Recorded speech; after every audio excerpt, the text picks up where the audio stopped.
جی عقیل عباس جعفری صاحب نے ہمیں جوائن کر لیا ہے اور ہم ان کو خوش آمدید کہتے ہیں. سر آداب عرض ہے. آپ کو تھوڑی دیر میں اوپر لاتے ہیں، تھوڑے سے دیر میں آپ کا ذرا تعارف کرا دیں. عقیل عباس جعفری کا ایک تعارف، چھوٹا سا تعارف آپ لوگوں کے پیش خدمت ہے. بحیثیت محقق اور شاعر مشاہیر کا عموماً یہ معاملہ رہا ہے کہ ان کی شخصیت کے جو پہلو نمایاں ہوتے ہیں صرف وہی مشہور و معروف اور قابل توجہ ہوتے ہیں، اور انہی پہلوؤں کو درخور اتنا سمجھا جاتا ہے جو معروف ہوں. یہ بات بھی مسلمہ حقیقت ہے کہ مشہور شخصیات کا دائرہ کار کسی ایک مخصوص پہلو تک مقید نہیں رہتا. ان کی شخصیت کئی جہتوں کا مرکب قرار پاتی ہے، اور یہی وجہ ہے کہ عذرائے تفنن تباہ وہ علم کے دوسرے میدانوں میں بھی تباہ آزمائی کرتے ہیں. جناب عقیل عباس جعفری کا شمار بھی ایسے ہی محققین میں ہوتا ہے جن کے مختلف کمال فن اور نمایاں کارناموں کی بدولت ان کی شخصیت کے تحقیقاتی پہلو مخفی ہیں، اور بطور محقق ان کی ادبی زندگی کے مختلف گوشے تحقیق طلب ہیں. جعفری صاحب 21ویں صدی کے معروف شاعر بھی ہیں، تاہم ان کی شاعری اور نثر پر کلاسیکیت اور جدیدیت کے امتزاج کے حسن دلکشی کی چھاپ نمایاں ہے. ان کے کلام میں روایتی طرز تغزل کے بھرپور امتزاج کے ساتھ ساتھ غزل کے فنی لوازم کا بھرپور احاطہ بھی کیا گیا ہے. ادب ایک تشکیلی امر ہے. ادیب اور اس کا فن تخلیق ماضی کا غماز، عصر حاضر کا عکاس اور اپنے ملک و عہد کا ترجمان و نمائندہ ہوتا ہے. عقیل عباس جعفری کا تحقیقی میلان بھی صرف ادبی نوعیت کا نہیں، ان کی افتاد طبع میں سائنسی فکر نمایاں ہے. ان سے گفتگو کریں گے. ان کی جو مشہور تصانیف ہیں ان میں پاکستان کے سیاسی وڈیرے، پاکستان کرونیکل، پاکستان کا قومی ترانہ، کیا ہے حقیقت کیا ہے فسانہ، لیاقت علی خان قتل کیس، قائد اعظم کی ازدواجی زندگی، پاکستان کی انتخابی سیاست، پاکستان کی ناکام سازش، اس کے علاوہ بھی متعدد کتابیں ترتیب و تصنیف کر چکے ہیں جن کا براہ راست تعلق ادب سے ہے. حال ہی میں ان کا شعری مجموعہ کلام تعلق کے نام سے چھپ چکا ہے اور ادبی حلقوں میں پذیرائی سمیٹ رہا ہے. آئیے ملاقات کرتے ہیں. آداب عرض ہے. بہت عقیل بھائی کیسے شکریہ آپ مزاج کا. ہے؟ جی سلامت رہیں. آپ کو پوری دنیا میں لوگ سن رہے ہیں اس وقت عقیل بھائی. جی امریکہ، لندن، پاکستان اور پتہ نہیں مختلف جگہوں سے لوگوں نے آپ کو کانٹیکٹ کیا ہوا ہے اور یہاں پر آن لائن آپ کو سن رہے ہیں اس وقت. جی تو آپ کا بہت بہت شکریہ، آپ نے وقت نکالا. بہت آپ کا بھی شکریہ کہ آپ نے مجھے مدعو کیا اور اپنا نہیں سر، موقع ہمارے لیے لندن اردو وائس کی عزت کے لیے یہ بہت ہی وہ کہتے ہیں نا بہت ہی تاریخی لمحہ ہے کہ آپ ہمارے ساتھ اس وقت موجود ہیں. ایک ادبی شخصیت جو پورے پاکستان کی، ہم آپ کو انسائکلوپیڈیا کہتے ہیں. بہت شکریہ آپ کا. یہ بتائیے سفر کا آغاز کب سے ہوا اور کس طرح سے آپ کی انسیت بڑھی اردو سے، اور کیا آپ کے اس کا تاریخی پس منظر کیا ہے؟ یہ تو کوئی 50 سال پرانی داستان ہے. جب ہم اسکول میں پڑھتے تھے تو جی اسی زمانے میں کوئز پروگرامز وغیرہ میں حصہ لینا شروع کیا. پہلے انٹر کلاسز جو اسکول میں ہوتے تھے وہ جب جیتے ہم نے، تو اسکول نے فیصلہ کیا کہ جو پھر انٹر اسکولز پروگرامز ہوتے ہیں ریڈیو پاکستان پہ یا دوسرے مقامات پر، وہاں اسکول کی نمائندگی کے لیے ہم کو بھیجا جائے. تو وہ ہم نے مقابلوں میں حصہ لیا. اسکول براڈ کاسٹ ایک پروگرام ہوتا تھا ریڈیو پاکستان سے. تو 9th کلاس میں بھی جب ہم تھے اور 10th میں جب ہم تھے تو ہم نے اپنے اسکول کی نمائندگی کی اور وہاں سے انعامات جیتے. اس کے بعد جب کالج میں آئے تو کالج میں بھی یہ سلسلہ، ڈی جے کالج میں تھا میں، کراچی کا بہت قدیم اور بہت ہی معروف کالج ہے. جی جی. تو ڈی جے کالج کی نمائندگی کا بھی موقع ملا اور پہلے ہی سال سے مطلب اہم انعامات جیتنا ہم نے شروع کر دیے. تو اسی کوئز کے سلسلے میں لوگ تو یہ کرتے ہیں کہ آج کل جو وہ ہے کہ مختلف کوئز بکس وغیرہ پڑھ لی ان کو یاد کر لیا یا ٹی وی کے پروگرامز دیکھ لیے اس میں سے یاد کر لی. ہمارے زمانے میں کوئی کوئز بک نہیں ہوتی تھی. اچھا جی. اور جو پہلی کوئز بک میں نے دیکھی زندگی میں تو بڑا حیران ہوا کہ اچھا اس طرح کی کتابیں بھی ہوتی ہیں. وہ انگلینڈ کی چھپی ہوئی کتاب تھی وہ کولنز فیملی کوئز بک. تو وہ مجھے کہیں سے مل گئی تھی تو پھر اس کا پورا سیٹ ویٹ میں نے حاصل کیا. اور اس کے بعد پھر تو ہوا یہ کہ جب اس طرح کے کوئز پروگرام میں ہم جاتے تھے تو ہم پھر پوری تیاری کرتے تھے. مختلف شعبوں کی مختلف علوم کی پوری کتابیں اس نظر سے پڑھتے تھے کہ جیسے ہم سے اس میں سے کوئی سوال کیا جائے گا تو ہم اس کا کیسے جواب دیں گے. تو لٹریچر پورا، تاریخ، بر صغیر کی تاریخ، انٹرنیشنل ہسٹری، سائنس، وہ اس طرح سے. اچھا پھر اسی میں کچھ یہ بھی احساس ہوا کہ کچھ چیزیں ایسی ہیں کہ کسی کتاب میں کچھ ہے کسی کتاب میں کچھ ہے. تو ان کی کھوج پر ہم نکلے اور یہ دیکھا کہ اصل چیز کیا ہے، اصل فیکٹس کیا ہیں. تو وہاں سے ایک طرح سے یہ ایک مطلب جسے کہتے ہیں نا کہ انکوزیٹو جسے ہم کہہ سکتے ہیں، جی جی وہ سیکھنا شروع ہوا اور ہم نے مختلف چیزوں کی کھوج میں جانا شروع کیا. اس زمانے میں پھر ہم نے لکھنا لکھانا بھی شروع کیا مختلف ڈائجسٹوں میں اور مختلف اور رسالوں میں. پھر پاکستان ٹیلی ویژن کے بھی اس زمانے کے جتنے بڑے پروگرام تھے، شیشے کا گھر، نیلام گھر، میزان، وہ سارے پروگرام بھی ہم نے جیتے. پھر یہ ہوا کہ جب ہم انجینئرنگ کالج میں پڑھتے تھے تو ہمیں پی ٹی وی نے یہ کہا کہ اب کو بھی موقع ملنا چاہیے مقابلوں میں حصہ لینے کے لیے، تو آپ ہماری اس ٹیم میں آ جائیں کہ جو ریسرچ ٹیم ہے. اچھا تو وہ کچھ پروگرامس کے ہم پھر سوالات وغیرہ بنانے لگے. اس سے ہمیں ظاہر مالی فائدہ بھی ہوا اور یہ کہ بہت زیادہ پڑھنے کا موقع بھی ملا. تو اس طرح سے ہم یہ مختلف ٹی وی کے پروگرامس کے اسکرپٹس وغیرہ پھر مطلب کوئی اس پروگرام سے نکل کے اور بڑے پروگرامس کے اسکرپٹس بھی لکھنے کا موقع ملا. اسی زمانے میں ریڈیو پاکستان کے بھی بہت پروگراموں کے اسکرپٹس لکھے، اخبار جہاں میں بہت سارے فیچر لکھے. تو یہ سلسلہ آگے چلتا گیا. پھر سمجھیے ایک کوئز بک تو میری جب میں ایف ایس سی میں نے کیا تھا اسی وقت آ چکی تھی جہان معلومات کے نام سے. اور اس سے پہلے یہاں قائد اعظم کا سال تھا 1976 میں. تو قائد اعظم پہ جتنی کتابیں پڑھی تھیں تو ان کی مدد سے ایک ہم نے کتاب قائد اعظم معلومات کے آئینے میں بھی مرتب کی تھی. پہلی کتاب وہی تھی. تو اس طرح سے تو 2-3 کتابیں تو ہماری سمجھیے کہ جب ہم ایف ایس سی میں تھے تب تک آ چکی تھیں. پھر اس کے بعد بیچ میں تھوڑا سا کتابوں میں گیپ آیا، لیکن یہ کہ وہ مٹیریل جمع ہوتا رہا. اور پھر 90 کی دہائی سے ہماری کتابیں باقاعدہ آنا شروع ہوئیں. اور جس میں پہلی کتاب یہ تھی پاکستان کے سیاسی وڈیرے، جس کا آپ نے سب سے پہلے نام لیا. جی ہاں بالکل.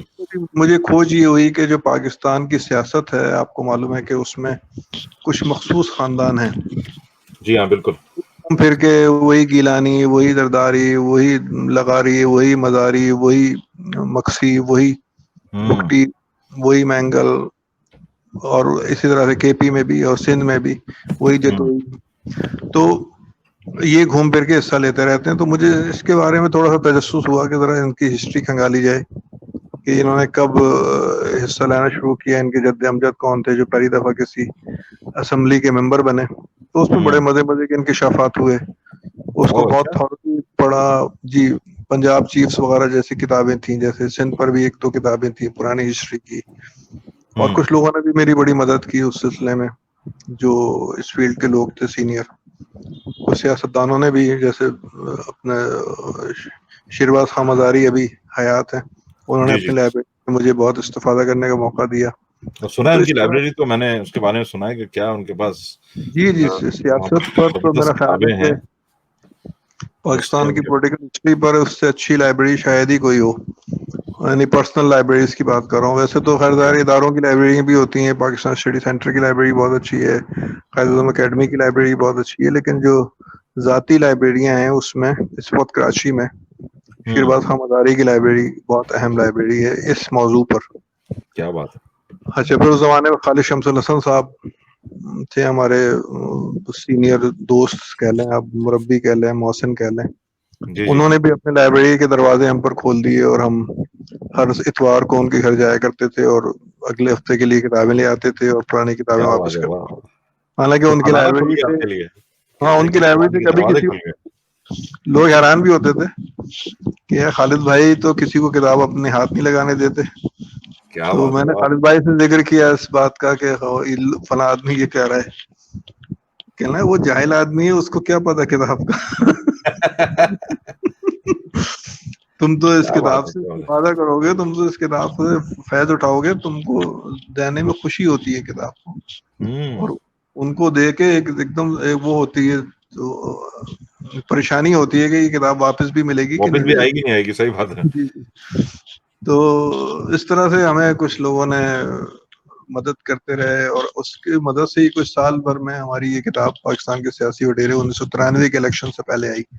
تو مگر یہ اور اس بتائیں, میں آپ کی جب بک آئی ہوگی تو جی آپ کو کافی باد مخالف ہاں یہ خدشہ تھا ہمیں, کی آندھیوں کا, طوفانوں کا سامنا کرنا پڑا ہوگا. یہ خدشہ تھا بالکل, اور کئی لوگوں نے ڈرایا تھا کہ آپ اس موضوع پہ لکھ رہے ہیں, کام کر رہے ہیں, اور اس میں یہ ڈسکلوز کر رہے ہیں کہ ان کے وہ جو جد امجد تھے انہوں نے انگریزوں کی کیسی کیسی خدمات انجام دی. خدمات جاتی تھی جس پہ ٹائٹل ملے تھے, صحیح بات. ہاں, جن کو ٹائٹلز ملے, جن کو زمینیں ملی, جائیدادیں ملی, جاگیریں ملی, اور انہیں کی یہ اولادیں ہیں. لیکن تجربہ یہ ہوا کہ یہ لوگ جو ہے نا یہ پڑھتے نہیں ہیں. ہوں, تو صحیح کہہ رہے جب وہ پڑھتے ہی نہیں ہے تو ان کو پتہ ہی نہیں چلا کہ وہ کون سی کتاب آئی اور اس میں کیا. ہیں. یہ آپ کی کتاب نے پروف کر دیا کہ پڑھنے وڑھنے کوئی تعلق نہیں ہے, جو چاہے لکھ لیں. بہت کوئی اگر شور مچتا ہے تو پھر وہ اور آج کل کے زمانے میں جیسے میڈیا ہے, میڈیا شور مچاتا ہے, اس زمانے میں پہلے ایڈیشن میں 81 خاندان تھے, تو اس میں سے صرف 81 خاندان میں سے صرف ایک بندے کا مجھے لیٹر آیا کہ صاحب آپ نے میرا جو مخالف ہے, آپ نے میرے بارے میں جو لکھا ہے وہ تو چلیے ٹھیک ہے, لیکن جو اپنا میرے مخالف ہے میرے علاقے سے, ہاں. اس کے بارے میں فلاں بات نہیں لکھی. حالانکہ اس نے تو یہ بدماشی بھی کی ہے, وہ بدماشی بھی کی ہے.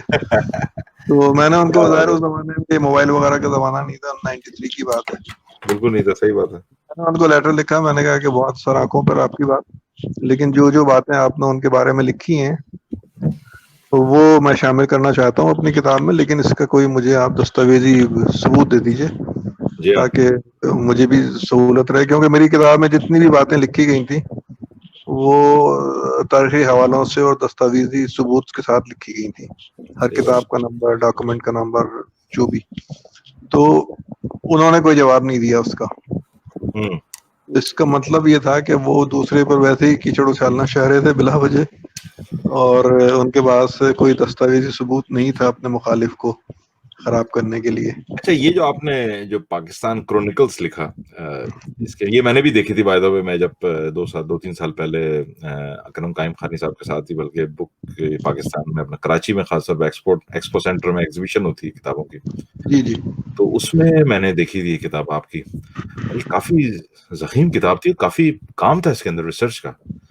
اس کی دیکھیے اب تک اس کے یہ 3 کیسے خیال آیا آپ کو لکھنے کا؟ یہ اسی کتاب کے پیش لفظ میں پوری داستان میں نے لکھی ہے کہ میں ایک پروگرام کرتا تھا پی ٹی وی کے لیے, اس کا نام تھا 7 دن. 7 تو دن. وہ ٹوڈے ان ہسٹری ٹائپ کا ایک پروگرام تھا, سمجھ لیجیے دس ویک ان ہسٹری یوں کہہ لیں آپ اسے. جی جی. تو اس کے لیے ہم مختلف لائبریریز میں جاتے تھے, مختلف کتابوں کی دکانوں پہ جاتے تھے, اور وہاں سے میٹر کلیکٹ کرتے تھے. تو ایک دم مجھے ایک فون آیا ایک بک سیلر کا, اس نے کہا کہ جعفر صاحب کل آئیے آپ میرے پاس, میں ایک کتاب آپ کو دکھانا چاہتا ہوں. تو وہ کتاب جو تھی وہ تھی کرونیکل آف 20th سینچری. تو خیر وہ کتاب تو میں نے اسی وقت اس سے لے لی, اور پھر میں بڑا حیران ہوا کہ کس طرح سے انہوں نے پوری صدی کے واقعات کو سمویا ہے. انہوں نے چھوٹے چھوٹے واقعات کی مدد سے, اور مطلب ایسے مطلب ہر واقعے کو انہوں نے اس طرح سے لکھا کہ جیسے کیپسول بن گیا ہو اس واقعے کا, اور وہ اس میں ساری ڈیٹیل آ گئی ہو. اچھا, ہمارا جو پروگرام تھا 7 دن, اس کا بھی یہی اسٹائل تھا کہ ہم اس کو اسی کیپسول فارم میں ہی لکھتے تھے. تو مجھے خیال آیا کہ کیوں نہ ہم اسی نوعیت کی کتاب پاکستان کے بارے میں مرتب کریں. اب صورتحال یہ تھی کہ وہ جو کرونیکل آف 20th سینچری تھی اس کے 54 آدمیوں نے مل کر وہ کتاب 54 آدمیوں نے اس میں حصہ ڈالا تھا. ایڈیٹوریل اسٹاف تھا ان کا, کچھ اسپورٹس کے رائٹر الگ تھے, اس میں سیاست کے الگ تھے, لٹریچر کے الگ تھے, پھر ان کے آرٹ ڈپارٹمنٹ کا کام تھا اس میں, اور ان کے مینجمنٹ, اور بے شمار 54 آدمیوں کی لسٹ اس میں ایک چھپی ہوئی ہے کہ جن کی مدد سے وہ کتاب مرتب ہوئی. اور یہاں پہ میں اکیلا آدمی تھا, وہاں پہ ظاہر ہے فنڈز کی بھی کوئی کمی نہیں تھی. صحیح بات ہے, یہاں تو اپنی یہاں پہ مجھے جو بھی کچھ کرنا تھا وہ اپنے ہی ریسورسز سے کرنا تھا. تو پہلے تو مجھے لگا کہ یہ جو پاکستان کے 97 میں گولڈن جوبلی ہوئی تھی وہاں تک میں اس کو مکمل کر لوں گا اور 50 سال پر پاکستان کی یہ کتاب آ جائے گی, لیکن وہ کام بہت پھیلتا چلا گیا اور بڑھتا چلا گیا.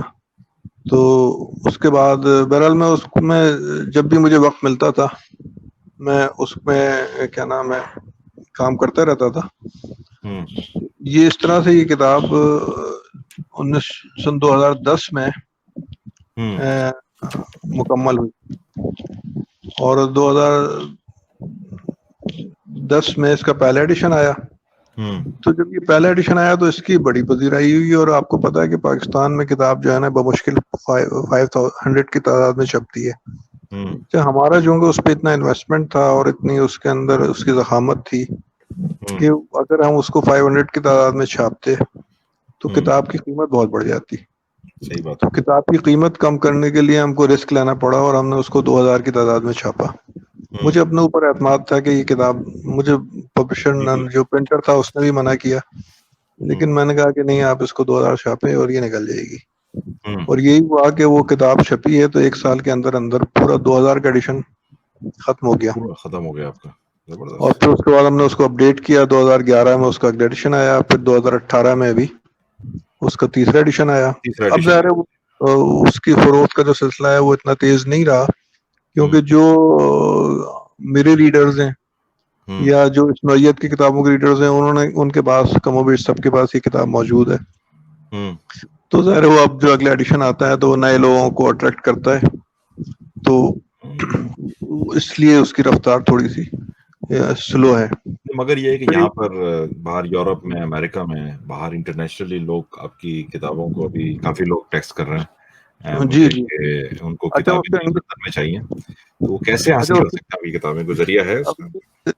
یہی ہے کہ وہ جو ہمارے ڈسٹریبیوٹر ہیں اردو بازار میں انہوں نے ان سے رابطہ کیا جائے تو وہ کتاب بھجوا دیں گے کسی بھی دنیا کے حصے میں آپ ہوں.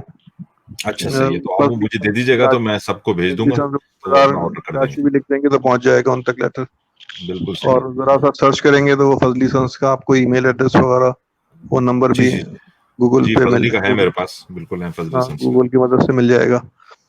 تو اچھا ابھی پھر میں نے ایک اور کتاب بھی اسی نوعیت کی کمپائل کی ہے پاکستان کرونیکل کی طرز پر ہی, اس کا نام ہے 20ویں صدی سال بسال.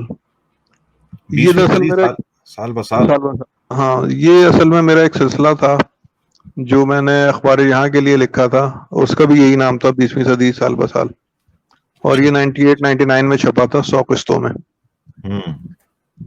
تو ہونا تو یہ چاہیے تھا کہ اسی وقت ہم اسے کتابی شکل میں لے آتے, لیکن میں اس کو بھی تھوڑا سا اسی نوعی اسٹینڈرڈ پہ لانا چاہ رہا تھا اور اس میں اضافے کرنا چاہ رہا تھا, کیونکہ اخبار یہاں کا جو ایک صفحہ تھا اس میں 10-12 واقعات سے زیادہ واقعات نہیں آ سکتے تھے. تو اور ظاہر 1 سال میں ضروری نہیں کہ 10-12 ہی اہم واقعات ہوں, اس سے کہیں ہو سکتے ہیں.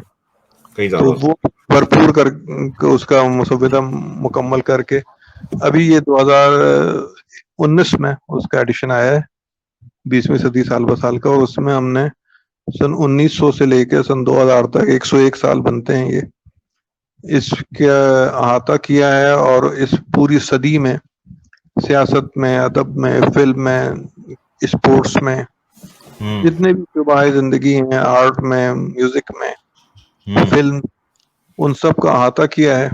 اور یہ کہ بہت بڑی بات ہے, کوشش کی ہے وہی چھوٹے چھوٹے شجرے ہم جیسے اردو میں کہتے ہیں, انگلش میں آرٹیکلس کہتے ہیں, تو وہ چھوٹے چھوٹے آرٹیکلس کی مدد سے ہم نے وہ. اچھا پھر 20ویں صدی سال بسال اور وہ کرونیکل آف 20th سینچری اور میری کتاب میں ایک فرق یہ بھی ہے کہ اس کتاب میں تقریباً 60% چیزیں ایسی ہیں جن کے ساتھ تصویر ہے، اور 40% چیزیں ایسی ہیں جس میں جو بغیر تصویر کے انہوں نے دی ہیں، جس کی تصویر ان کو نہیں مل سکی یا جس کا کاپی رائٹ ان کے پاس نہیں تھا. جبکہ میری کتاب میں کوشش یہ کی گئی ہے کہ 95% یہ شاید اس سے بھی زیادہ جو چیزیں ہیں، آئٹمز ہیں، جو تحریریں ہیں، ان کے ساتھ تصویر ضرور ہو اس کی. تو اس میں کیونکہ آپ کو پتا ہے کہ ایک تصویر جو ہوتی ہے وہ 100 الفاظ سے بھاری ہوتی ہے، اور پھر یہ بہت ساری شخصیات ہماری تاریخ کی ایسی ہیں کہ جن کو تصویر بڑی مشکل سے ملتی ہے. تو وہ چونکہ میرے پاس بہت بڑا کلیکشن تھا تصویروں کا، مطلب رسالوں کی شکل میں، کتابوں کی شکل میں، تو ان کو اسکین کر کے ہم نے، اچھا یہ گوگل امیجز وغیرہ تو سلسلہ بہت بعد میں آیا ہے میرے، اور نو ڈاؤٹ میں نے اس سے بھی مدد لی ہے، لیکن یہ کہ اس سے میں نے شاید 10% مدد لی ہوگی. اور ویسے بھی میں بڑے فخر کے ساتھ یہ بات کہہ سکتا ہوں کہ گوگل پہ جو پاکستانیات کے تعلق سے جتنی چیزیں ہیں اور جتنی تصاویر ہیں، اس میں سے 60-70% تصویریں جو ہے نا وہ پاکستان کرونیکل سے ہی لی گئی ہیں، اور یہ میری کتاب سے پہلے گوگل پہ یا کسی اور ویب سائٹ پر وجود نہیں رکھتی تھیں. تو بالکل صحیح کہہ رہے ہیں، کیونکہ میں پاکستان کرونیکل سے کافی ہیں، بالکل صحیح کہہ رہے ہیں.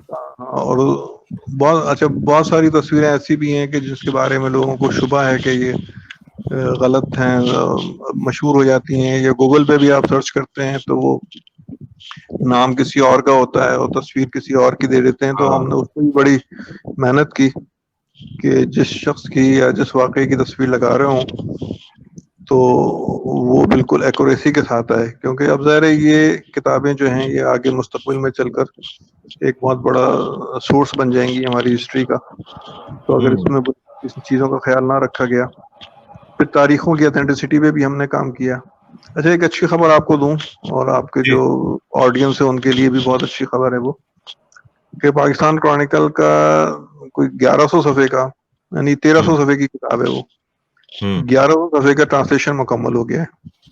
اچھا، انگریزی میں. ہاں، اور وہ اصل مقصد یہی تھا کہ جیسے آج جو آپ کے احباب ہیں یا جو امریکہ میں ہیں، کینیڈا میں ہیں یا آسٹریلیا میں، جن کے بچے اردو سے اتنے واقف نہیں ہیں یا اردو پڑھنے پہ اتنی دسترس نہیں رکھتے، تو ان تک یہ کتاب پہنچے. اور وہ مطلب ان کے پیرنٹس تو چاہتے ہیں کہ ان کے بچوں کے پاس ایسی کتاب ہو جس سے وہ اپنے ملک کی ہسٹری جان سکیں، لیکن چونکہ اردو میں ہوتی ہیں کتابیں تو وہ وہاں پر آ کے مطلب بے بس ہو جاتے ہیں.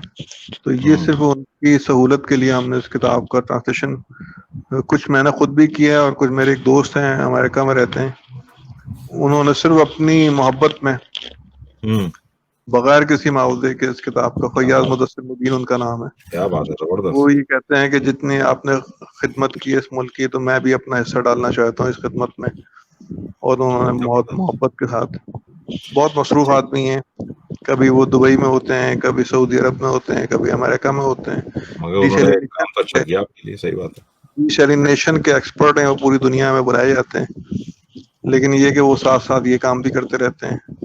اچھا، آپ کون سی ایئر میں، آپ کیا یہ منور سعید صاحب بھی تھے غالباً ڈی جے کالج میں آپ کے ساتھ، یا آپ سے سینئر تھے وہ؟ منور سعید کون سے، جو ٹی وی آرٹسٹ ہیں؟ جی جی جی، یہ بھی تھے غالباً ڈی جے سائنس میں، جہاں تک مجھے علم ہے. پھر بہت پہلے رہے ہوں گے. کبھی ہم تو جب طالب علم تھے تو اس وقت ہم ان کے ڈرامے دیکھا کرتے تھے، ہاں، تو 1970 آپ سے میں. سینئر تھے کافی. ہاں کافی سینئر ہوں گے یہ ہم سے، ارلی 60s میں ہوں گے. آپ سے عوام لندن اردو وائس کی عوام آپ سے کچھ اشعار سننے کے لیے اس وقت بےتاب ہے. اچھا، پروگرام کے اختتام میں آپ کی جو مشہور زمانہ نامعلوم افراد ہم سنیں گے بالکل آخر میں پروگرام کے. اچھا، وہ بالکل آخر میں وہ نامعلوم افراد جو زبردست آپ کا کلام ہے وہ ہمیں سننا ہے. جی بہتر. اچھا سا کوئی اپنا کلام سنائیے پلیز. اچھا، یہ تمام میرا لوگ جو لوگ دیکھ رہے ہیں، تعلق کے نام سے. جی تعلق کے نام سے، جی جی. تو ابھی اس سلسلے میں ہم آپ کو انفارم کریں گے، آپ لوگ چاہیں تو LondonUrduVoice@gmail.com پہ میسج کر دیں، اور اگر آپ کو کتابیں چاہیے اپنا نام لکھ کے بھیج دیں، ای میل کر دیں، تو میں آپ لوگوں کو اس کے لنک آپ کو بھیج دوں گا، تو آپ پاکستان سے ڈائریکٹ منگوا سکتے ہیں. دوسرا یہ کہ اگر آپ لوگ پروگرام لائیو دیکھ رہے ہیں تو میسیجز کیجیے ضرور، تاکہ ہم آپ کے میسیجز کو عقیل صاحب تک پہنچا سکیں. اور آئیے ان کا کلام سنتے ہیں، بڑا خوبصورت سا عقیل جعفری صاحب کا. جی عقیل بھائی ارشاد. مطلب مجھے یہ اجازت دیں کہ میں اینک پڑھ سکوں، کیونکہ اینک کی لگائے ہوئے میرے لیے پڑھنا مشکل ہوتا ہے، کیونکہ یہ دور کی اینک ہے. یہ جس غزل سے میری کتاب کا نام کشید کیا گیا ہے، تعلق، وہ غزل سناتا ہوں آپ کو پہلے. یہ جو میرا تیرا تعلق ہے، یہ جو میرا تیرا تعلق ہے، جسم سے روح کا تعلق ہے. یہ جو میرا تیرا تعلق ہے، جسم سے روح کا تعلق ہے. وہ جو ایک عمر ہم نفس تھا میرا، وہ جو ایک عمر ہم نفس تھا میرا، اس سے اب نام کا تعلق ہے. وہ جو ایک عمر ہم نفس تھا میرا، اس سے اب نام کا تعلق ہے. وہ نہ ملتا ہے، وہ نہ ملتا نہ وہ بچھڑتا ہے. وہ نہ ملتا نہ وہ بچھڑتا ہے، یہ بھی کوئی بھلا تعلق ہے. وہ نہ ملتا نہ وہ بچھڑتا ہے، یہ بھی کوئی بھلا تعلق ہے. واہ واہ اور سب سے میرے تعلقات الگ، واہ. سب سے میرے تعلقات الگ، اور اس سے جدا تعلق ہے. جدا تعلق ہے. سب سے میرے تعلقات الگ، اس اور سے اس سے جدا تعلق ہے. جدا تعلق یہ ہے. بھی ایک زندگی کا حاصل ہے، ہم. یہ بھی ایک زندگی کا حاصل ہے، جو برا یا بھلا تعلق ہے. واہ. یہ بھی ایک زندگی کا حاصل ہے، جو برا یا بھلا تعلق ہے. یا تعلق میرا کسی سے نہیں، ہم. یا تعلق میرا کسی سے نہیں، یا ہر ایک سے نیا تعلق ہے. نیا تعلق ہے. کیا بات ہے. واہ واہ واہ. تعلق میرا کسی سے نہیں، یا ہر ایک سے نیا تعلق ہے. کوئی بھی جانتا نہیں ہے مجھے، کوئی بھی جانتا نہیں ہے مجھے، شہر بھر سے میرا تعلق ہے. شہر بھر سے میرا تعلق ہے. کوئی بھی جانتا نہیں ہے مجھے، کوئی بھی جانتا شہر بھر سے نہیں ہے میرا مجھے، تعلق. ارے دوبارہ مقرر کریں، بہت عمدہ شعر ہے. کوئی بھی جانتا نہیں ہے مجھے، شہر بھر سے میرا تعلق ہے. واہ واہ واہ. اور جس کے دم سے ہر ایک تعلق تھا، جس کے دم سے ہر ایک تعلق تھا، اب وہی مجھ سے لا تعلق ہے. اب وہی مجھ سے لا تعلق ہے. کیا بات کہی جس ہے. کے دم سے ہر ایک تعلق تھا، اب وہی مجھ سے لا تعلق ہے. عشق سب سے عظیم سچائی، عشق سب سے عظیم سچائی، ہجر سب سے بڑا تعلق ہے. ہجر سب سے بڑا تعلق ہے. واہ سب واہ. سے عظیم سچائی، ہجر سب سے بڑا تعلق ہے. یہ جو میرا تیرا تعلق ہے، روح جسم سے روح کا تعلق ہے. جسم سے روح کا تعلق ہے. کیا بات ہے. کیا بات ہے. کیا اچھا، بات آپ کو ایک غزل اور سنا دوں؟ ہے. جی بالکل ارشاد. آپ کو واہ واہ، بہت خوب کے ساتھ آپ کی تعریفیں کر رہے ہیں. میسج میں لگا رہا ہوں سامنے. ہاں میں دیکھ رہا ہوں. جی اقبال لودھی صاحب ہیں، اور اب یہ بڑھ گیا اردو بغل کا میسج آیا ہوا جی. یہ طلعت گل صاحبہ ہماری افسانہ نگار ہے، ہماری لندن اردو وائس کے ممبر بھی ہیں. سہیل زرار صاحب ہیں. اکرم قائم خانی صاحب نے آپ کو، ہاں وہ تو ہمارے یونیورسٹی ڈیز کے دوست ہیں، جی ہاں، اور بہت ہی ان سے محبت والا تعلق ہے. زندگی کیا ہے سفر مٹی کا ہے، زندگی کیا ہے سفر مٹی کا ہے، اور دنیا کیا ہے گھر مٹی کا ہے. واہ واہ واہ واہ. زندگی کیا ہے سفر مٹی کا ہے، اور دنیا کیا ہے گھر مٹی کا ہے. اور زندگی میں ایک محبت کے سوا، زندگی میں ایک محبت کے سوا جو بھی کچھ ہے سر بسر مٹی کا ہے. سر بسر مٹی ہے. واہ واہ. زندگی میں ایک محبت کے سوا جو بھی کچھ ہے سر بسر مٹی کا ہے. واہ. سارے انسان ایک جیسے ہیں مگر، سارے انسان ایک جیسے ہیں مگر، مختلف سب پر اثر مٹی کا ہے. مٹی کا ہے. واہ واہ واہ. سر دوبارہ مقرر. سارے انسان ایک جیسے ہیں مگر، مختلف سب پر اثر مٹی کا ہے. اور تھا کبھی خوں کا حوالہ معتبر، تھا کبھی خوں کا حوالہ معتبر، خوں کا حوالہ معتبر، کیا بات ہے، اب حوالہ معتبر مٹی کا ہے. کیا خوبصورت بات کہی ہے، واہ تھا واہ. کبھی خوں کا حوالہ معتبر، معتبر اب حوالہ معتبر مٹی کا ہے. ٹھیک ہے، واہ. کوزہ کوزہ گری کے درمیاں، ہوں. کوزہ گری کے درمیاں جو ہنر ہے وہ ہنر مٹی کا ہے. مٹی کا ہے، صحیح بات ہے، صحیح بات. کوزہ گری کے درمیاں جو ہنر ہے وہ ہنر مٹی کا ہے. ہوں. اور ایک دن مٹی میں سب مل جائے گا، ایک ایک دن مٹی میں سب مل جائے گا، سب تماشا چشم تر مٹی کا ہے. سب ایک دن تماشا مٹی چشم میں تر مٹی کا ہے، واہ ایک واہ. دن مٹی میں سب مل جائے گا، سب تماشا چشم تر مٹی کا ہے. بہت اور اس خوب. خرابے میں ہے جو بھی کچھ عقیل، اس خرابے میں ہے جو بھی کچھ عقیل، خوبصورت ہے مگر مٹی کا ہے.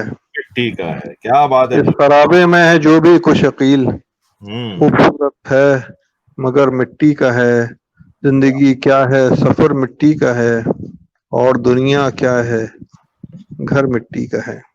اور دنیا کیا ہے گھر مٹی کا ہے، واہ واہ واہ. اچھا ایک غزل سناتا ہوں آپ کو. اس غزل کی ایک خاص بات یہ ہے کہ یہ آپ نے ابھی مائکرو فکشن جیسے کا جو ٹرینڈ چل رہا ہے، جی جی جی 50 لفظوں میں کہانی، 100 لفظوں میں کہانی، 10 لفظوں جی میں جی جی. کہانی، تو یہ پہلی اردو کی غزل ہے جو 100 لفظی غزل ہے. 100 لفظی غزل. کیا غزل میں بات یہ ہے، کیا اہتمام بات ہے رکھنا، علی بھائی، کیونکہ کیا بات کہانی میں ہے. تو کیونکہ وزن کا خیال نہیں رکھنا ہے، نہ قافیہ ردیف ہے، صحیح بات. نہ بحر ہے. اور تو اس تم میں یہ نثر کہ پڑھے. آپ کو ہے نثر مزہ غزل کا ہے. نہیں نثر نہیں ہے، نظر نہیں ہے، غزل ہی ہے یہ. لیکن اس چلیے. میں بس یہ اتفاق کی بات ہے کہ یہ 100 لفظی غزل ہم نے اہتمام کر 100 لیا تھا لفظی. اچھا اچھا. کہ ابھی یہاں گلوں پر آپ کی. کے کافی چاہنے والے آ گئے ہیں. گمی ٹی وی سے شگفتہ آپ کو آداب عرض کر رہی ہیں. اور بہت شکریہ. جی ارشاد سر. اچھا یہ ہے کہ گلوں کی تازگی، ہوں. خوشبو، ہنسی برائے فروخت، گلوں کی تازگی، خوشبو ہنسی برائے فروخت، برائے فروخت، ہے اس چمن کی ہر ایک چیز ہی برائے فروخت. ہے اس چمن. گلوں کی تازگی، خوشبو، ہنسی برائے فروخت، ہے اس چمن کی ہر ایک چیز ہی برائے فروخت. سبھی کے ماتھے پہ تختی لگی ہوئی ہے یہاں، سبھی کے ماتھے پہ تختی لگی ہوئی ہے یہاں، کوئی برائے نمائش کوئی برائے فروخت. سبھی کے ماتھے پہ تختی لگی ہوئی ہے یہاں، کوئی برائے نمائش کوئی برائے فروخت. اور وزیر و شاہ بکے سو بکے مگر اب کے، وزیر و شاہ بکے سو بکے مگر اب کے، ہیں اسپ و فیل و پیادہ سبھی برائے فروخت. وزیر و شاہ بکے سو بکے مگر اب کے، ہیں اسپ و فیل و پیادہ سبھی برائے فروخت. اور بس ایک شام گزاری تھی اس کی یاد کے ساتھ، بس ایک شام گزاری تھی اس کی یاد کے ساتھ، ہے اب وہ شام وہ ایک یاد بھی برائے فروخت. بس ایک شام گزاری تھی اس کی یاد کے ساتھ، ہے وہ شام بھی وہ یاد بھی برائے فروخت. برائے فروخت. اور پھر ایک موڑ کہانی میں آ گیا ایسا، پھر ایک موڑ کہانی میں آ گیا ایسا تھا جس میں مرکزی کردار ہی برائے فروخت. تھا جس میں مرکزی کردار ہی برائے فروخت. یہ تو پھر کہانی. ایک موڑ کہانی میں آ گیا ایسا تھا جس میں مرکزی کردار ہی برائے فروخت. کیا بات ہے. اور سبھی کو مہلت یک دو نفس رہی درکار، ہوں. سبھی کو مہلت یک دو نفس رہی درکار، کہیں نہیں تھی مگر زندگی برائے فروخت. سبھی کو مہلت یک دو نفس رہی درکار، کہیں نہیں تھی مگر زندگی برائے فروخت. گلوں کی تازگی، خوشبو، ہنسی برائے فروخت، اس چمن کی ہر ایک چیز ہی برائے فروخت. زبردست زبردست. اگر آپ اجازت دیں تو میں کچھ پاکستان کے حوالے سے غزل ہے وہ پیش کر دوں. جی بالکل، ارشاد ارشاد. کیونکہ امریکہ سے آپ کو عزیر صاحب، عزیر محمد صاحب آپ کو لو فرام یو ایس اے کا میسج بھیج رہے ہیں. اچھا اچھا، بہت شکریہ. اس میں بھی یہ ہوا یہ تھا کہ ایک ریڈیو پاکستان پر ایک 14 اگست کا مشاعرہ تھا، وہاں ہم نے کوئی اور نظم کوئی اور نظم ہم پڑھنے کے لیے لے گئے تھے. وہ گویا جیسے انہوں نے 10 شاعروں کو بلایا تھا، اس میں تو 5 یا 6 شاعر آئے. تو وہ بڑے پریشان ہوئے پروڈیوسر کے، بھائی کیا کیا جائے. تو انہوں نے کہا اب آپ 2 چیزیں پڑھیں.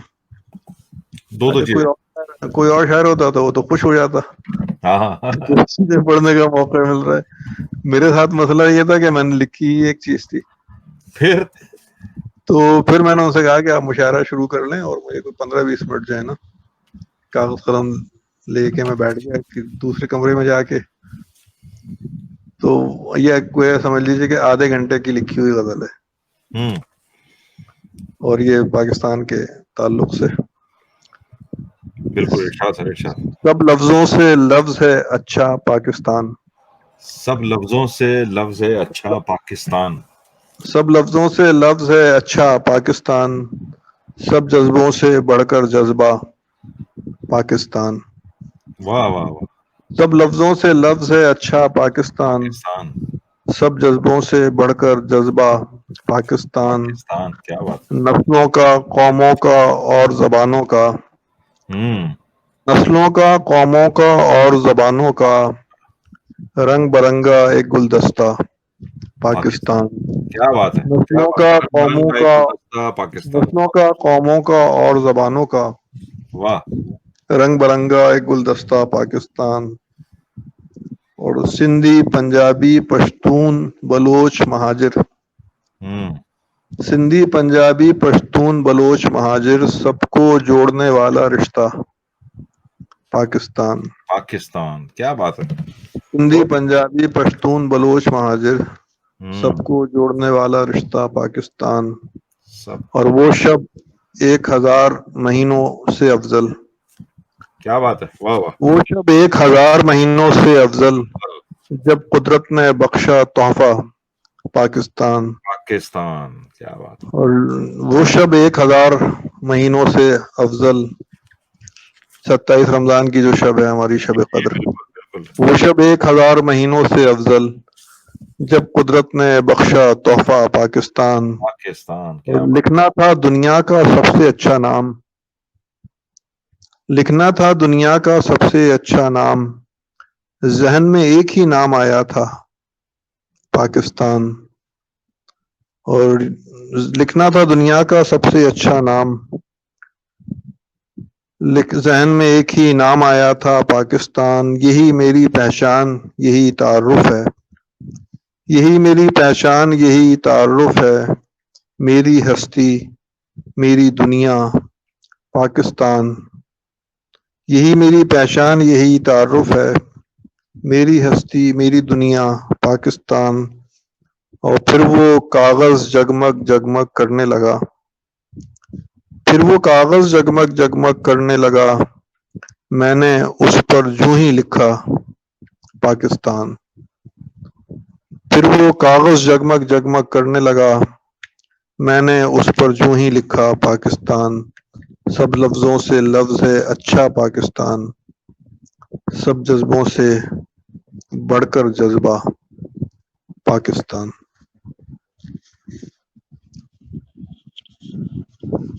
اور جب یہ میں نے غزل پڑھی وہاں پہ 15-20 منٹ کے بعد، تو پروڈیوسر نے کہا کہ یار آپ بلا وجہ مذاق کر رہے تھے، یہ تو آپ اتنی آپ نے 7-8 شعر بھی نکال لیے، اور یہ کیسے ممکن ہے کہ آپ نے ابھی بیٹھے بیٹھے 7-8 شعر کہے. میں نے کہا بھائی اب میں کیا بتاؤں آپ کو، آمد ہو گئی بھائی. ہو گئی تھا ایک مجھے بہت ہی عمدہ شعر ہے، بہت عمدہ تھا یہ پاکستان. یہ خاص طور پہ ہم لوگ باہر بیٹھے ہوئے ہیں جو پاکستان سے جی بالکل یاد کرتے رہتے ہیں. اور ایک قدر اور سناتا ہوں میں. جی ارشاد ارشاد بالکل ارشاد. آپ کے سننے والے آپ کے واہ واہ بہت خوب سب کے جی دوبارہ اچھا میں پیش کرتا ہوں کہ جہاں میں آئے نہ کوئی کمی محبت کی، جہاں میں آئے نہ کوئی کمی جہاں میں آئے نہ کوئی کمی محبت کی، محبت سدا لگاتا رہوں گا یوں ہی محبت کی، یوں ہی محبت کی. واہ. جہاں میں آئے نہ کوئی کمی محبت کی، سدا لگاتا رہوں گا یوں ہی محبت کی. واہ. اور یہ دل جو باغ کی صورت مہک رہا ہے میاں، یہ دل جو باغ کی صورت مہک کی رہا ہے. صورت مہک رہا ہے میاں، کبھی کھلی تھی یہاں ایک کلی محبت کی. محبت کی. واہ واہ واہ. یہ دل جو باغ کی صورت مہک رہا ہے میاں، کبھی کھلی تھی یہاں ایک کلی محبت کی. واہ اور نہ جانے کتنے ہی لمحے پلک پہ ٹھہر گئے، واہ. نہ جانے کتنے ہی لمحے پلک پہ ٹھہر گئے، کسی نے بات جو چھیڑی کبھی محبت کی. نہ جانے کتنے ہی لمحے پلک پہ ٹھہر گئے، کسی نے بات جو چھیڑی کبھی محبت کی. محبت کی. واہ. اور اصل میں اس میں موبائل میں کچھ غلطی ہو، ہاں ٹھیک ہے. نہ جانے کتنے ہی لمحے پلک پہ ٹھہر گئے، کسی نے بات جو چھیڑی کبھی محبت کی. واہ واہ. اور رکھا ہے ایک ہی معیار ہر محبت میں، رکھا ہے ایک ہی معیار ہر محبت میں. رکھا ہے ایک ہی معیار ہر محبت میں، سو جس کسی سے بھی کی ایک سی محبت کی. رکھا ہے ایک ہی معیار ہر محبت میں، سو جس کسی سے بھی کی ایک سی محبت کی. تھا پہلی پہلی محبت کا نشہ خوب مگر، تھا پہلی پہلی محبت کا نشہ خوب مگر، کچھ اور بات ہے اس آخری محبت کی. تھا پہلی پہلی محبت کا نشہ خوب مگر، کچھ اور بات ہے اس آخری محبت کی.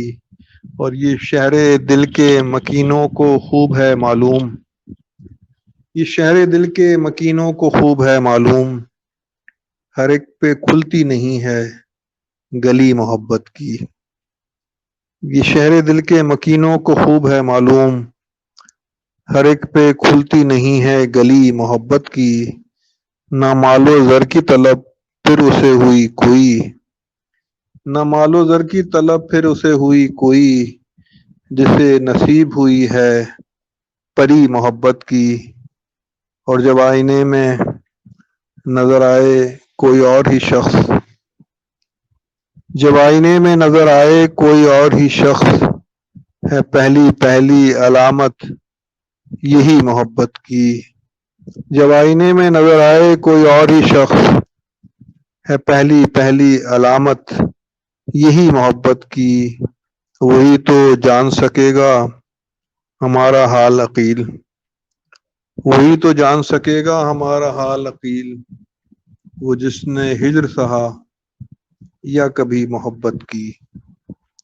وہی تو جان سکے گا ہمارا حال عقیل، وہ جس نے ہجر سہا یا کبھی محبت کی. اور جہاں میں آئے نہ کوئی کمی محبت کی، سدا لگاتا رہوں گا یوں ہی محبت کی. اب بتائیے.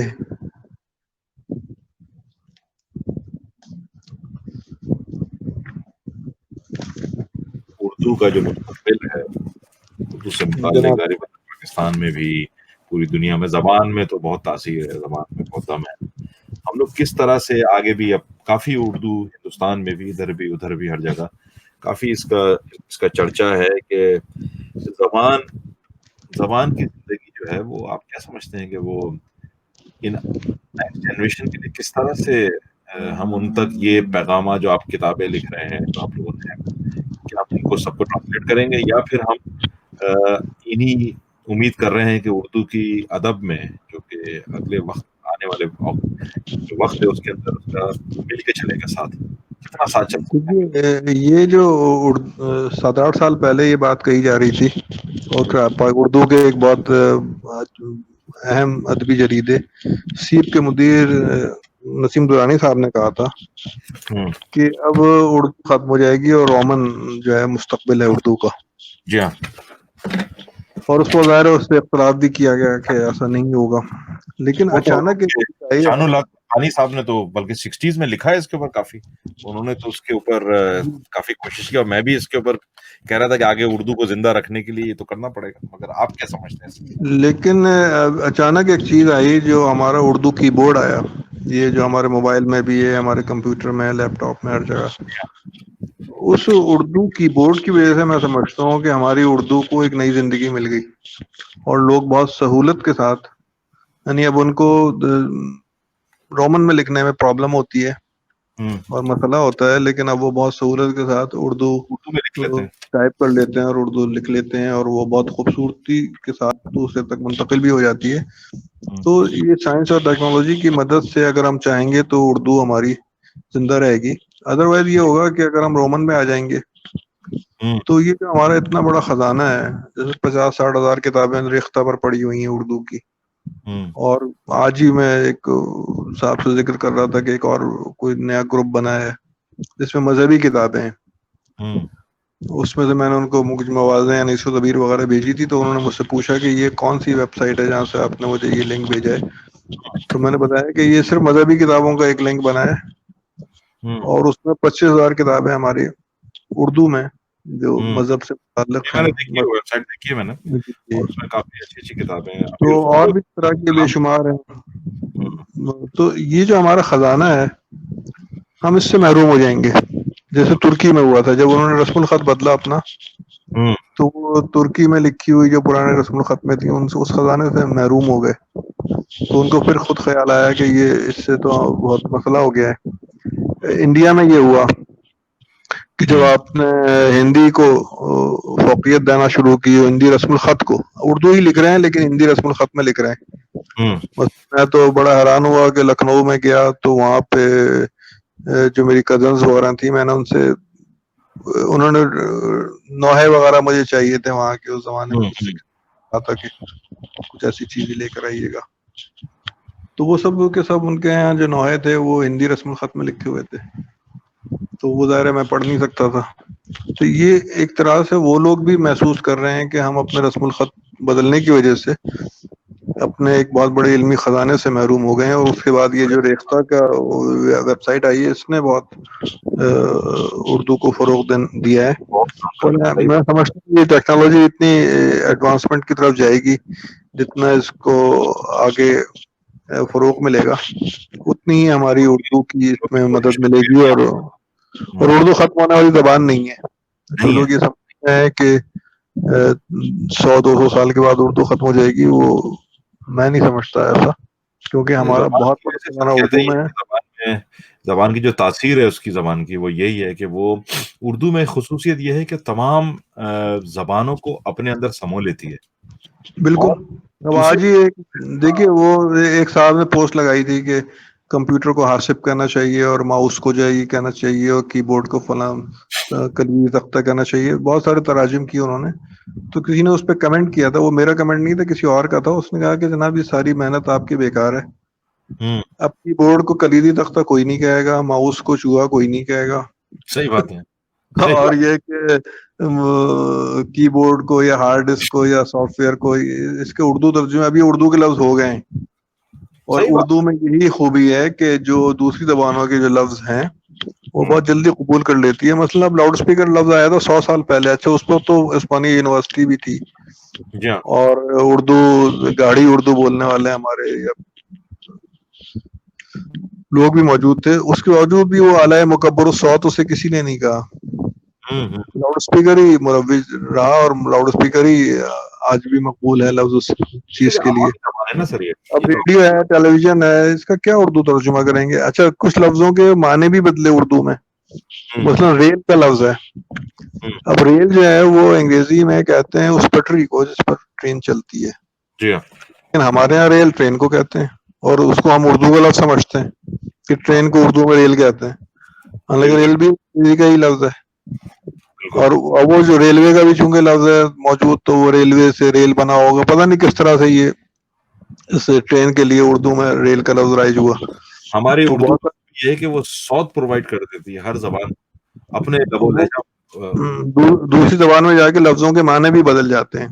صحیح بات. اچھا ضروری نہیں ہے کہ عربی میں جو لفظ کے معنی ہوں وہی ہم اصرار کریں گے. مثلا عربی میں سیارہ کہتے ہیں ٹیکسی کو. ٹیکسی کو. صحیح بات ہے. اب ہمارے یہاں تو سیارہ ٹیکسی کو نہیں کہتے. ہم کسی سے کہیں گے تو یہی کہیں گے یار ٹیکسی بلا دو, یہ صحیح. ٹیکسی میں جانا ہے, ٹیکسی میں سفر کرنا ہے. تو سیارے میں سفر کرنا ہے, لوگ منہ دیکھیں گے آپ کا. وہ کچھ عرصے سالوں بعد تو یہ بھی شروع ہو جائے گا, لگتا یہی ہے. تو ایسے ہی عربی کے بہت سارے لفظ اب جو ہمیں آنے جانے کا موقع ملا دبئی وغیرہ یا دوسرے اور ملکوں میں, تو یہی دیکھا کہ وہاں پر جو ہمارے یہاں لفظ ہے اردو میں, وہاں پہ اس کا مفہوم کچھ اور ہے. جو ان کا لفظ ہے عربی میں, اس کا اردو میں مفہوم کچھ اور ہے. کچھ اور ہے. تو اس پر بھی اصرار نہیں کرنا چاہیے کہ یہ عربی میں یہ لفظ اس طرح سے استعمال ہوتا ہے تو ہم. اچھا بہت سارے ہمارے یہاں فارسی تراکیب ایسی ہیں جی ہاں. کہ جو ہم سمجھتے ہیں کہ یہ فارسی کے لفظ ہیں, لیکن ایران میں ان معنوں میں وہ لفظ استعمال نہیں ہوتا. مثلا خوش دامن کا لفظ ہے ہمارے یہاں, بہت مروج ہے, ساس کے لیے بہت بہتر لفظ سمجھا جاتا ہے, لیکن ایران میں خوش دامن نہیں کہتے اسے, وہاں پہ کچھ اور لفظ ہے. ایسے ہی طالب علم ہے, یہ بھی فارسی ترکیب ہے. وہاں پر خوش دامن سے ایران میں اس کے لیے دانشجو کا لفظ استعمال ہوتا ہے, دانشگاہ کا لفظ استعمال ہوتا ہے. تو بہت سارے لفظ فارسی تراکیب میں بھی ایسے ہمارے اردو میں مروج ہیں بہت ہے. کہ جن کے معنی جو ہیں وہ ایران میں اس مفہوم کے لیے, اس لفظ کے لیے کوئی اور لفظ موجود ہے. جیسے اگزامپل کے طور پہ اب جیسے آپ کا طبیب ہے, جو طبیب جو ہاں عربی کا لفظ ہے وہ ہے بیسیکلی ٹرکش, ٹرکی میں بھی طبیب کہتے ہیں. بالکل ہوگا یقیناً. کیونکہ ایسی خود اردو کا لفظ ہے. ہاں اس میں یہی ہے, بہت تو کافی فرق ہے. اب مفہوم میں فرق آ جاتا ہے. اب ہمارے یہاں وہ غالباً سالک صاحب جو تھے, جو ضیاء الحق کے پریس کے آدمی تھے, مجھے نام پورا یاد نہیں ہے, صدیق سالک صاحب, انہوں نے لکھا کہ جب میں ترکی گیا ایک دفعہ سرکاری طور پہ, تو انہوں نے کہا کہ ہم کل آپ کو اردو گاہ کی سیر کرائیں گے. تو میں یہ سمجھا کہ کوئی اردو کے تعلق سے کوئی گھر, مطلب کوئی مقام بنایا ہوگا جہاں شاید کوئی لائبریری ہوگی, یا جہاں پہ کوئی کتابوں کا پرنٹنگ وغیرہ کی کوئی جگہ ہوگی, تو یہ مجھے اردو گاہ لے کے جائیں گے. لیکن پتہ یہ چلا کہ وہ اپنا کوئی فوجی اکیڈمی تھی.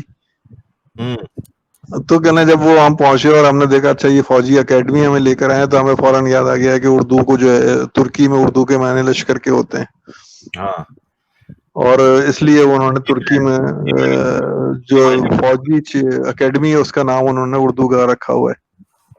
اردو بیسیکلی وہ خیمے کے اس میں معنوں میں لیتے ہوں. جی جی. اچھا تو شکریہ. اب لاسٹ آپ کا پروگرام کا ہم اختتام کر رہے ہیں, اور آپ کا نامعلوم افراد سننے کے لیے سارے معلوم افراد آپ کا انتظار کر رہے ہیں.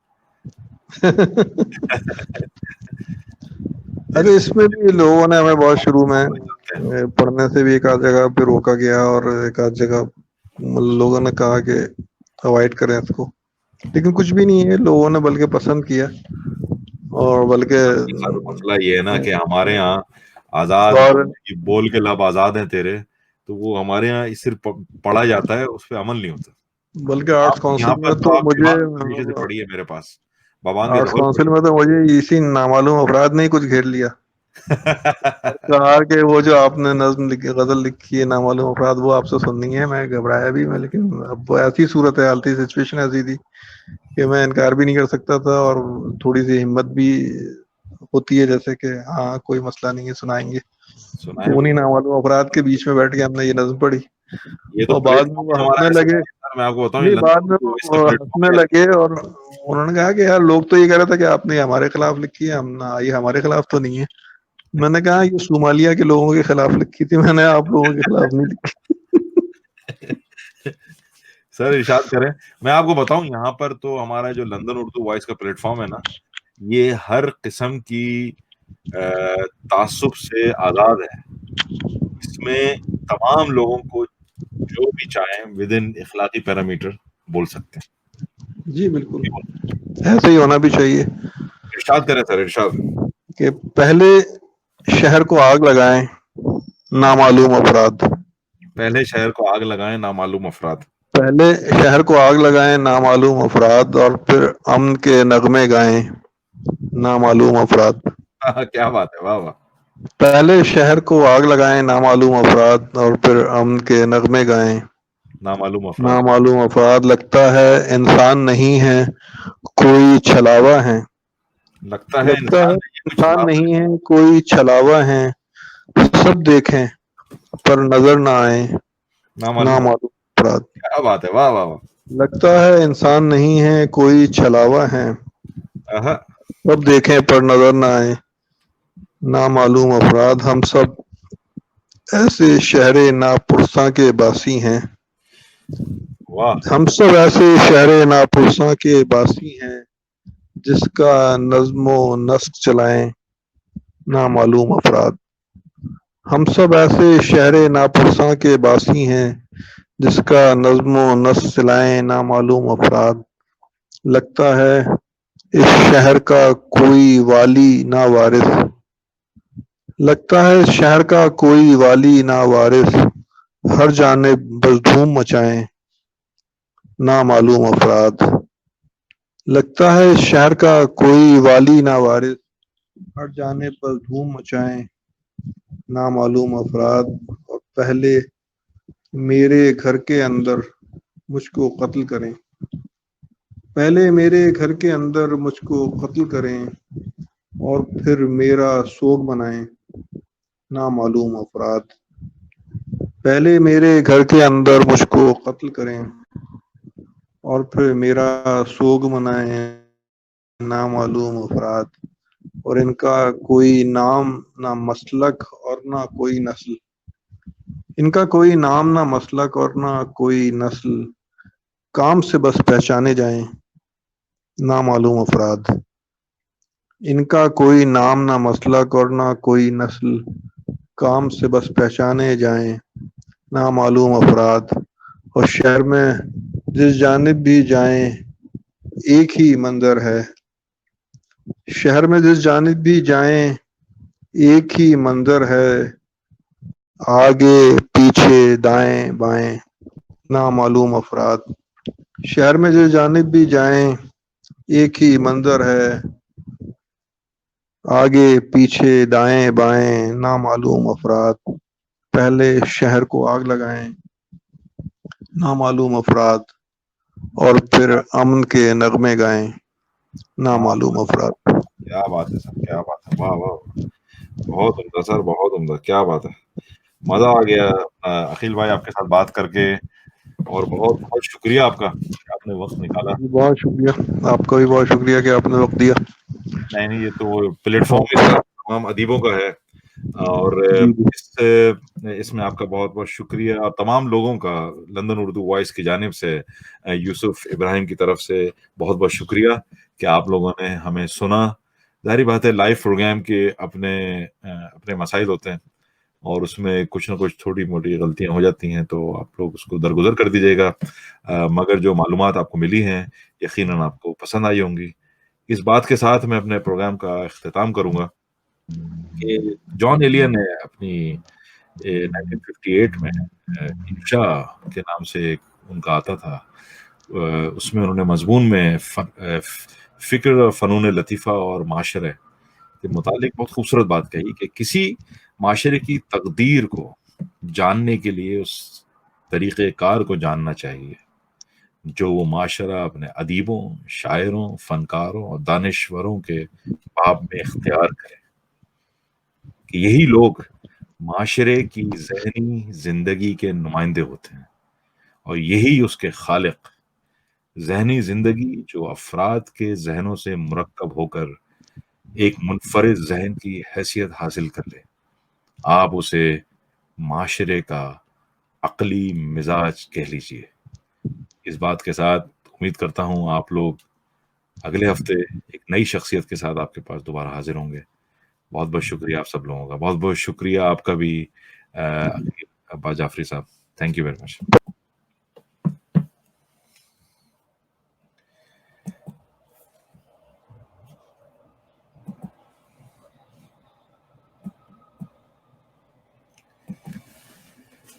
جی حضرات، اب ہم اگلے ہفتے دوبارہ سے آپ کے پاس ایک نئی شخصیت کے ساتھ حاضر ہوں گے.